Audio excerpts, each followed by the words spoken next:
В эфире программа «События недели» и я, журналист Белла Кварчия. Здравствуйте. В Конгресс-зале Абхазского государственного университета состоялся первый национальный форум «Стратегия-2025». Основная тема форума – как обеспечить рост экономики Абхазии.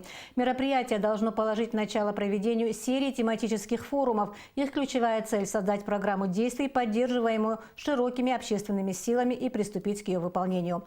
В качестве основного доклада на форуме была представлена программа «25 шагов по развитию экономики Республики Абхазия до 2025 года», которую разработала российская консалтинговая компания Strategy Partners Group совместно с сотрудниками органов исполнительной власти Абхазии и представителями московской абхазской диаспоры. Форум был организован московской абхазской диаспорой при поддержке и участии Всемирного конгресса абхазо-базинского народа, турецкой абхазской диаспоры и Абхазского государственного университета. На масштабном мероприятии его координаторы отвечали на главный вопрос – как обеспечить рост экономики Абхазии. Специалисты высокого класса представили программу действий, которая, по мнению ее создателей, ответит не только на вопрос, что делать, но и как делать. В мероприятии приняли участие президент Абхазии Рауль Хаджимба. Рената Шакая продолжит тему. Мероприятие такого масштаба в нашей стране проводится впервые, и речь тут не только об его участниках. На состоявшемся форуме было предложено создать национальную стратегию, программу действий, которую поддержат все общественные силы республики. Главное, конечно же, не обсуждение документа, над которым привлеченные специалисты российской консалтинговой компании работали больше года, а ее выполнение. Выработать национальную стратегию, которая позволит перейти к продуманной реализации долгосрочных задач развития нашей страны. Она даст ответ на вопрос, что мы хотим и за счет чего мы этого можем достичь. Президент Республики Абхазия Рауль Хаджимба обратился с приветственной речью к участникам форума «Стратегия-2025». Глава государства отметил, что несмотря на сложные политические и экономические процессы, происходящие в нашем многополярном мире, неотъемлемой частью которого мы являемся, наша страна уверенно отстаивает свои права и двигается по пути своей независимости, добиваясь дальнейшего признания со стороны международного сообщества. Уверен, что наш народ никогда не свернет с избранного пути, а наша страна достигнет должного уровня экономической и социальной самодостаточности. По моему поручению уже разработаны и внесены в парламент проекты ряда законов, касающихся валютного регулирования и контроля, модернизации отдельных систем налогообложения малого и среднего бизнеса. Даны поручения по разработке новых концептуальных основ реформирования налоговой системы. В ближайшее время будет внесен в парламент проект закона о государственной поддержке малого и среднего предпринимательства, которая будет основана на программном подходе к этому сегменту предпринимательства. Это далеко не полный перечень осуществляемых государством мер по стимулированию внутренней деловой активности и развития предпринимательской среды. В этом зале немало крупных состоявшихся бизнесменов, наших соотечественников, осуществляющих свой бизнес в Российской Федерации и в других странах. Однако не все спешат и не все развивают свой бизнес в собственной стране, не вносят свой вклад в развитие национальной экономики, обеспечение роста которой планируется сегодня обсудить. Только те, кто стал в конечном итоге инициаторами подготовки этой программы, включившись в эти процессы, работают с нами. Значительная часть наших людей, которые говорят о том, что нет такого бизнеса на стороне у них. На самом деле бизнес достаточно серьезный у многих наших соотечественников. Но почему-то никто не старается вовлечь свои усилия в нашу страну. Спикеров на форум отбирали очень тщательно. Приоритет был отдан специалистам московской и турецкой абхазских диаспор и членам Всемирного конгресса абхазо-базинского народа. Местных спикеров выбирали из числа политических и общественных деятелей. Остановили свое внимание на тех, кто готов предметно, без политических подоплек, говорить о будущем Абхазии. Были выбраны приоритетные рыночные отраслевые сектора. Вот они там обозначены. Туризм, овощеводство, плодоводство, производство продуктов питания, виноделие, рыболовство и аквакультура и строительные материалы. Это те сектора, на которые надо было бы сделать приоритет. На самом деле мы говорили и писали в программе, что стратегия и вообще программа, на самом деле это иногда не то, что надо даже сделать, а вот точно то, чего не надо делать. Поэтому, исходя из того, что у государства и в данном случае у нашего государства не такие большие ресурсы, оно не может сосредоточиться сразу там на всех отраслях, поэтому были выбраны приоритетные. Презентация программы «25 шагов по развитию экономики Абхазии» до 2025 года состоялась еще в 2017 году. Спустя год с небольшим документ вынесли на обсуждение крупного национального форума. Министр экономики Абхазии Отгур Ардзамба отметил, что выработка национальной стратегии позволит перейти к продуманной и постепенной реализации долгосрочных задач развития Абхазии. Совместно с нами на базе Министерства экономики мы собрали имеющиеся все статистические данные, изучили законодательство Республики Абхазия подробнейшим образом, взяли, изучили документы долгосрочного развития, утвержденные документы. Это концепция социально-экономического развития Республики Абхазия, еще утверждена в 2005 году, и стратегия социально-экономического развития до 2025 года, которая была утверждена указом президента в начале 2016 года.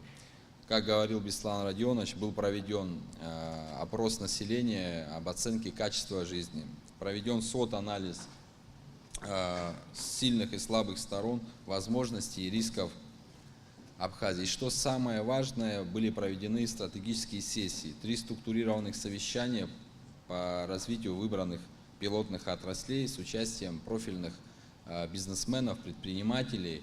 Организаторы национального форума и группа авторов стратегии 25 шагов надеются на конструктивный диалог и критику, которые в итоге должны привести к поиску выхода из сложившейся ситуации, чтобы борьба с коррупцией, реформы, правоохранительной и других систем не остались просто пожеланиями. Рената Шакая, Роберт Ломи, Михаил Братухин для событий недели.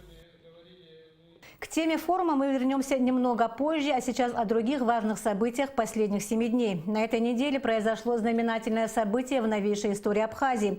Республика Абхазия и Сирийская Арабская Республика объявили о взаимном признании и установлении дипломатических отношений. 29 мая на расширенном собрании в кабинете министров Абхазии были представлены текст совместного коммюнике между правительствами Сирийской Арабской Республики и Республики Абхазия. Ирина Аржба напомнит о событии. Для многих из собравшихся в зале повод проводимого расширенного заседания стал приятным сюрпризом. Уже через несколько минут звучит государственный гимн, а затем президент Рауль Хаджимба объявляет о значимом для Республики Абхазия событии. Обращение записано в посольстве Абхазии в России.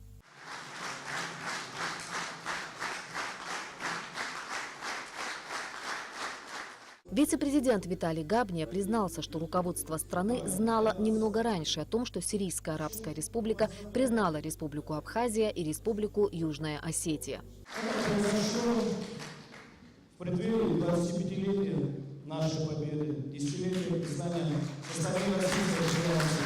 Знаковое для нас событие, с чем и поздравляю весь многонациональный народ Абсны. Министр иностранных дел Абхазии Даур Кове ознакомил с текстом коммюнике, принятым между Сирийской Арабской Республикой и Республикой Абхазия. В тексте коммюнике, в частности, говорится: Республика Абхазия и Сирийская Арабская Республика объявляют о взаимном признании и установлении дипломатических отношений между двумя странами на уровне посольств, что отражает их общее стремление развивать отношения во всех областях. Таким образом, между Республикой Абхазия и Сирийской Арабской Республикой сегодня, 29 мая 2018 года, официально установлены дипломатические отношения, которые будут развиваться и наполняться конкретным содержанием. От лица президента России Владимира Путина, от Министерства иностранных дел Российской Федерации и посольства со знаменательным событием руководство Абхазии и весь народ нашей страны поздравил чрезвычайный и полномочный посол Алексей Двинянин. Сделан крайне важный шаг на пути дальнейшего развития отношений с иностранными государствами по всему миру.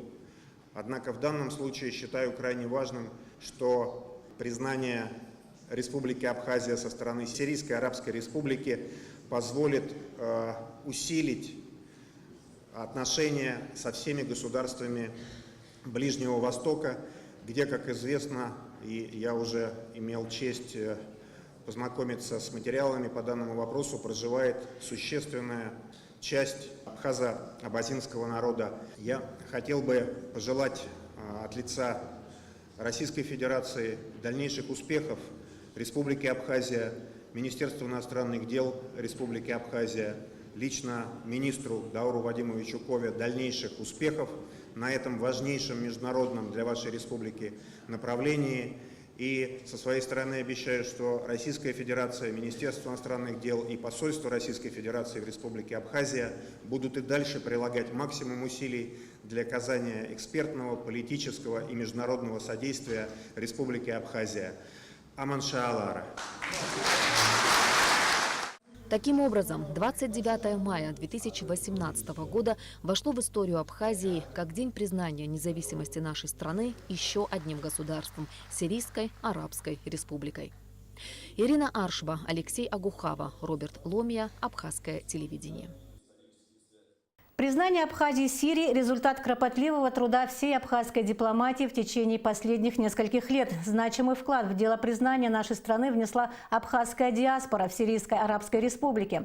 Как повлияли наши соотечественники в Сирии на решение о признании Абхазии, о возможностях, которые открывает оно для республики, и перспективах признания Абхазии другими странами региона. В интервью нашему каналу рассказал репатриант из Сирии, в прошлом трижды депутат парламента Сирии и один из лидеров черкесской диаспоры на Ближнем Востоке Шараф Маршан.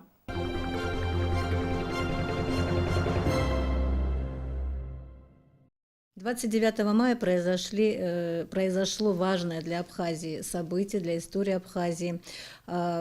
Сирийская Арабская Республика признала нашу страну, установила с ней дипломатические отношения. Скажите, пожалуйста, вот такой вопрос. В Сирийской Арабской Республике проживает очень много наших соотечественников. Исторически так сложилось. И хотелось бы узнать, как это обстоятельство повлияло на решение со стороны правительства Сирии? И повлияло ли вообще? Признание Сирийской Арабской Республики Абхазия произошло не спонтанно, этому предшествовало очень долгое взаимное знакомство. Признание могло быть и раньше, но сегодня оно было своевременным, и это повлияет во многом на построение еще более дружеских отношений между народами Сирийской Арабской Республики и Республики Абхазия, в том числе и тех абхазов, проживающих на территории Сирийской Арабской Республики, братских кавказских народов, также и арабского населения Сирийской Арабской Республики. Это повлияет на развитие экономических, туристических, культурных и иных взаимоотношений. Это взаимное признание будет своего рода мостом для большего общения, будут больше осуществляться взаимные визиты как официальных лиц, так и населения двух стран друг другу, и мы уверены в том, что это будет приносить большую пользу для обеих стран.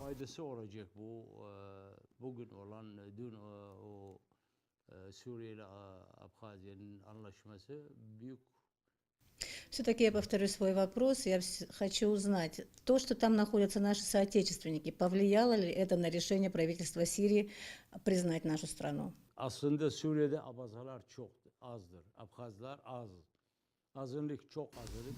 На протяжении очень долгого времени абхазские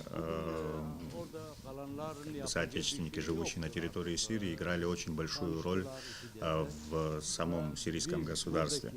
Несмотря на то, что по сути это национальное меньшинство в Сирии, они всегда занимали очень важные посты как в самом государственном аппарате, так и в армии. И сирийский народ всегда очень сильно доверял абхазскому народу, представителям абхазского народа, живущему на территории Сирии. Я возглавлял около 18 лет культурный центр абхазо-адыгский, который находится на территории, точнее адыг-ахасы, который находится на территории Сирии, и мы вели разные работы по ознакомлению, скажем так, сирийского правительства с положением дел в Республике Абхазия. Периодически приезжали делегации, мы содействовали тому, чтобы члены этих делегаций встречались с правительством Сирии, в том числе с министрами иностранных дел, с другими должностными лицами. И сегодня эти люди живут также в Абхазии, они могут вам тоже многое рассказать.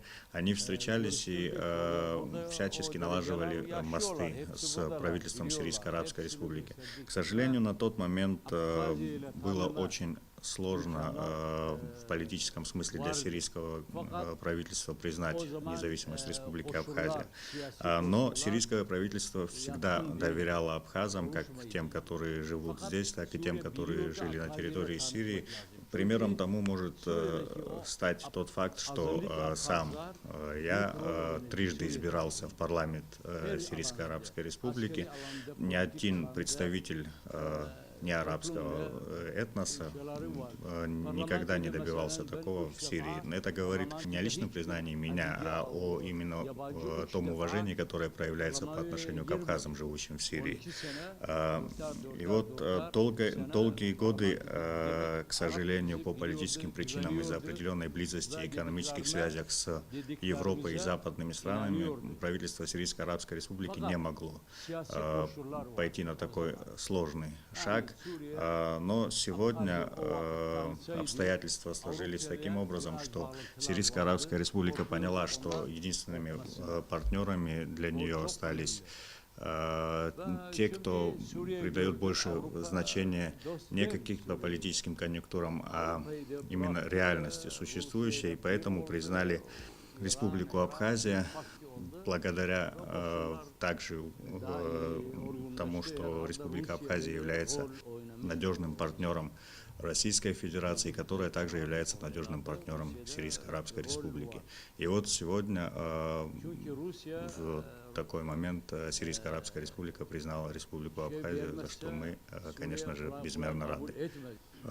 Также хотелось бы подчеркнуть, что нынешний правитель Башар Асад и его отец Хафез Асад всегда с очень большим уважением относились к этническим абхазам. В частности, у Хафеза Асада ближайшим его соратником был мой старший брат генерал Мемдух Марчан.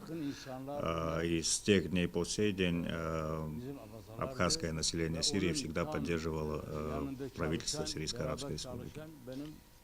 Вы в течение 18 лет работали, возглавляли культурный центр абхазов в Сирии, Адыгехасе, да? И трижды были членом парламента. Для нас всех признание Сирии, в некоторой степени было неожиданным. Было ли оно неожиданным для вас? Для нас, конечно же, это не стало сюрпризом. Мы, в принципе, вели долгое время, следили за происходящим, делали все возможное для того, чтобы это случилось, предоставили всю нужную информацию сирийской стороне, в том числе и Башар Асад ознакомился со всеми делами, связанными с Абхазией. И, конечно же, здесь, в Абхазии, уже и президент, и министр иностранных дел ожидали, что в ближайшее время все это произойдет. Единственное, чего мы не знали, это точной даты. Но сегодня, когда это свершилось, мы можем сказать, что неожиданным это для нас не было. Признание Абхазии Сирией может ли послужить примером для других стран региона? На какой основе может это произойти? На мой взгляд, конечно же, это может стать примером для остальных стран. И есть уже те страны, которые, я так полагаю, готовы к тому, чтобы пойти на этот шаг. В том числе Ирак и Иран, которые также хотят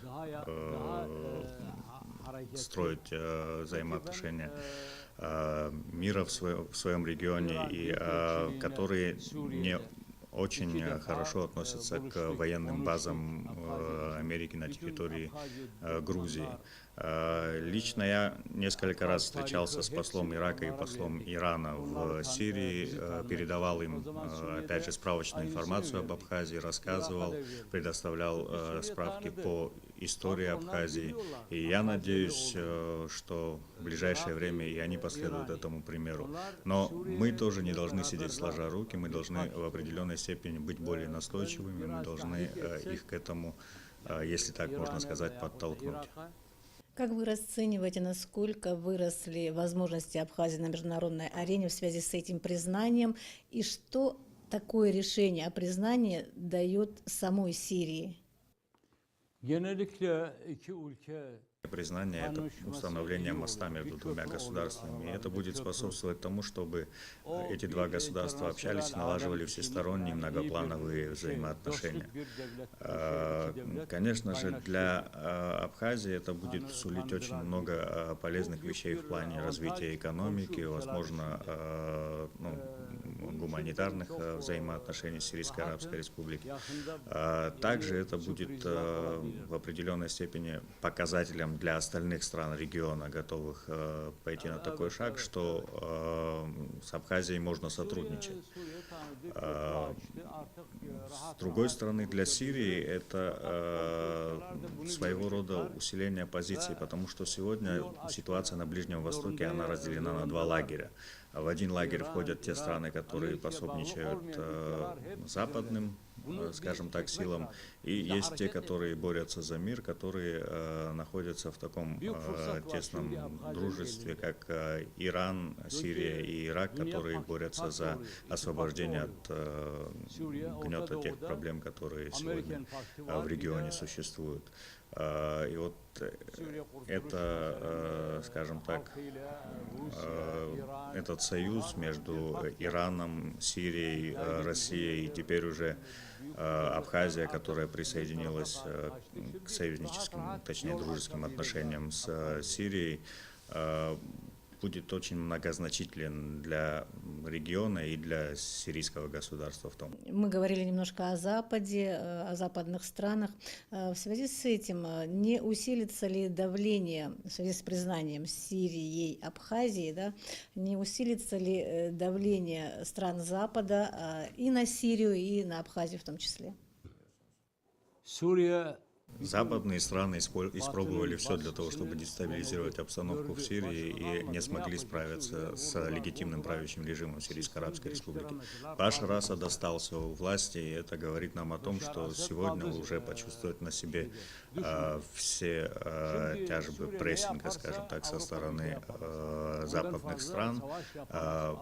Сирийское легитимное правительство выстояло и теперь уже может показывать всему миру, что против иссякшего, против Запада, у которого иссякли силы, оно может вести свою открытую политику.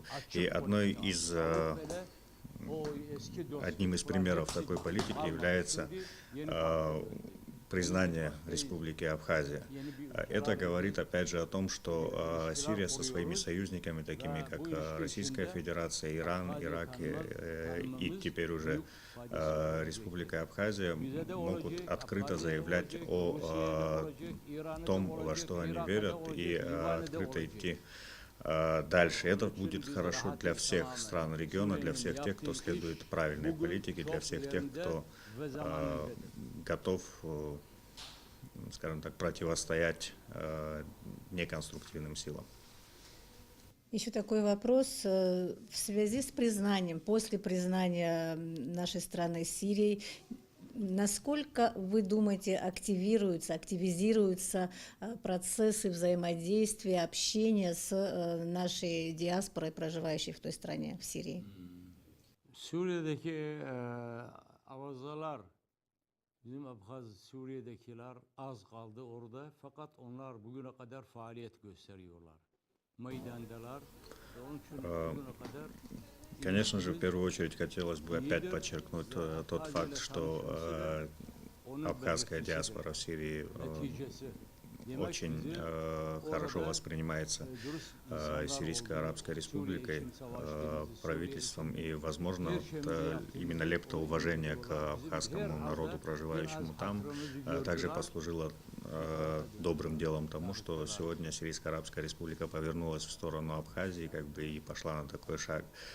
Я верю в то, что, несмотря на то, что сегодня на территории Сирии осталось не так много этнических абхазов, что они, конечно же, будут укреплять свои взаимоотношения с исторической родиной, и в ближайшее время, даст Бог, закончится конфликт на территории Сирийской Арабской Республики, навязываемая нам война, и после этого те наши собратья, которые остались в Сирии, либо с тем, чтобы остаться жить в Абхазии, либо с тем, чтобы просто налаживать все большие мосты взаимодействия со своими братьями, будут приезжать сюда, люди отсюда будут ездить в Сирийскую Арабскую Республику. И это, конечно же, будет нести очень большую пользу всему нашему народу. Тут мне хотелось бы также подчеркнуть, что абхазы не, скажем так, абхазы общаются с нашими братьями-адыгами. И наш культурный центр Адыга-Хасы, он общий для нас, и для абхазов, и для адыгов. Мы, как братья, всегда поддерживаем друг друга и живем сплоченно на территории Сирии. И они всегда стояли рядом с нами, так же, как мы всегда стоим рядом с ними. Мы считаем себя одним братским народом. Также хотелось бы сказать, что Министерство иностранных дел Республики Абхазия не сидит на месте, постоянно ведутся определенные работы, и это все, я надеюсь, в конечном итоге увенчается новыми результатами. Министр иностранных дел Республики Абхазия и коллектив министерства – это молодые динамичные люди, и их старания, я думаю, приведут к новым успехам. Единственное, что мы должны со своей стороны сделать, это в определенной степени поддерживать и способствовать тому, чтобы они достигли успеха. Очень важно подчеркнуть, что Абхазия распростерла свои объятия своим собратьям, которые во время начальной стадии конфликта на территории Сирийской Арабской Республики были вынуждены покинуть Сирийскую Арабскую Республику, приняла их здесь у себя на родине и сделала их полноценными членами нашего общества. Благодарю вас за интервью. Спасибо, что ответили на наши вопросы. После вести о признании Абхазии Сирии уже по сложившейся традиции мастера сухумской фабрики «Модатекс» сшили флаг Сирийской Арабской Республики. Таким образом, они отреагировали на известие о том, что власти Сирии признали независимость нашей страны. Мастерицы «Модатекс» буквально за короткий промежуток времени создали более 100 экземпляров сирийского флага разных размеров. Этот государственный атрибут стал 7-м в ряду символов стран-членов ООН, признавших независимость Республики Абхазия. Первый абхазский флаг, вот здесь мы шили подпольно тогда, это было в секрете сделано. И после этого, вот вы видите, там есть стенд, где вывешены флаги всех стран, которые нас признали. Это при президенте Ардзенба, при президенте Багапш. И вот сегодня признала Сирия, и уже новый флаг изготовлен, мы его видим. Но почему Сирия? Многие считают, что это вот под давлением России сделано, в то время, когда Сирия воюет, некоторые считают, ну, недоброжелательно, прямо скажем, что это нецелесообразно. Я вам хочу сказать, что это очень для нас важное событие, потому что в абхазском менталитете Сирия всегда была связана с какой-то святой землей, Шамтула, райская птица, Шамыхич. В абхазском обществе особое отношение к Сирии, и там самая большая после Турции диаспора в Сирии. Это уже 7-я страна, признанная Организацией Объединенных Наций, которая нас признала. Я уверен, что этот процесс будет продолжаться. Но я считаю, что никакой спешки в этом деле для нас нет, потому что самые важные проблемы, которые перед страной стоят, это безопасность и экономическое развитие. Все это мы можем делать в союзе с Российской Федерацией. У нас стратегический союз с нашим самым большим соседом. Поэтому остальное все придет со временем. Премьер-министр Республики Абхазия Геннадий Гагулия провел встречу с представителем ТПП Иорданского хашемитского королевства Али Бакияжем и представителем черкесской диаспоры в Иордании Исхаком Муля. Участники встречи обсудили инвестиционные проекты, потенциально интересные для реализации в Абхазии. Представители бизнес-сообщества Иордании подняли также вопрос законодательной защиты иностранных инвестиций на территории Республики Абхазия.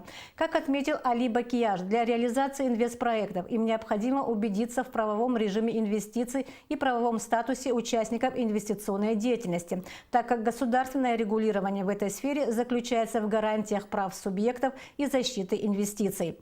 По словам гостей из Иордании, Абхазия – привлекательная страна для бизнес-вложений.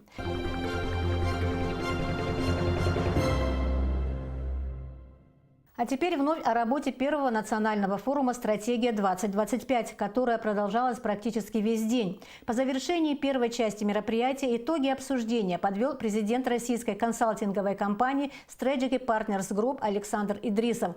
По мнению эксперта, у Абхазии есть много возможностей для развития, которыми необходимо воспользоваться, не дожидаясь полного принятия данной стратегии. Некоторые ее пункты, считает Идрисов, можно внедрять уже сегодня. Вы можете значительно вперед уйти дальше с тем, что у вас есть сегодня. Талантливый народ, предприимчивый, огромные возможности с точки зрения ресурсов. У вас, я имею в виду, природные ресурсы. У вас есть те отрасли, которые реально сегодня настолько на низком уровне развития находятся по отношению к возможностям, которые есть вокруг, что это огромный потенциал для роста. Давайте ими воспользуемся. Кстати, IT-сектор, вот дискуссия, я просто немножко скажу. Он же попал как раз в те самые приоритетные сектора. Не потому, что он в будущем, он называется будущего сектора, что в будущем он будет играть, возможно, доминирующую роль в доходах экономики по отношению к тому, что сегодня. Но, к сожалению, сегодня вы сюда их даже не привезете. То есть нужно, безусловно, заниматься образованием, созданием собственной IT-индустрии, собственных компаний, выращивать их здесь. И здесь, конечно, образование огромное значение имеет. Для многих отраслей, я бы сказал, для всех, самым важным фактором является наличие университета. Вы никакую бальнеологию здесь не построите, если у вас нет медицинского центра важного, научного, сильного. Вы никакое сельское хозяйство толком не создадите, если у вас не будет хорошего университета, сильной научной базы и с образовательным. И это, кстати, отдельная повестка, как превратить свой университет в один из ведущих университетов, по крайней мере, на территории постсоветского пространства. Но это огромная работа на несколько лет. Такой же приоритет, как другие. Поэтому в данном случае я хочу вас поддержать. Вопросы все правильные. Вопрос другой. От чего все-таки зависит успех? Честно говоря, когда я ехал сюда, я собирался обсуждать результаты, полученные за 2 года реализации стратегии. Потому что там есть вопрос перехода, который нужно было решать, его можно решать только с президентом России, условно говоря. Есть вопросы еще, пограничный переход, да, который там поднимается уже десятилетия. Огромный ущерб бизнесу, огромный ущерб туризму. Есть вопросы инфраструктуры, есть вопросы безопасности, собираемости налогов, которые нужно решать. Нужно решать каждый день. Для этого что? Нужна стратегия. Для этого нужны какие-то вам планы. Есть абсолютно понятные вопросы, которые просто нужно пойти и решать каждый день. Целый день на площадке форума работали наши корреспонденты. Они пообщались с участниками мероприятия, которые высказали свое мнение о программе «25 шагов по развитию экономики Республики Абхазия» и оценили некоторые ее пункты. Что же касается программы «25 шагов», разумеется, она разработана с привлечением серьезных специалистов, с привлечением достаточно серьезного ресурса, как интеллектуального, так и финансового. И я думаю, у нее есть все предпосылки для того, чтобы ее положения и разделы были реализованы.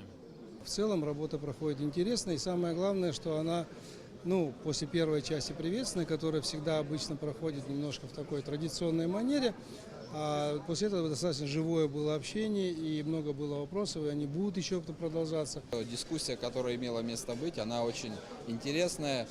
В принципе, все спикеры говорили об одном, что предложенные шаги, предложенные 25 шагов, это, в принципе, понятные, банальные вещи, которые сгруппированы, которые надо делать. И все об этом говорят, все с этим согласились.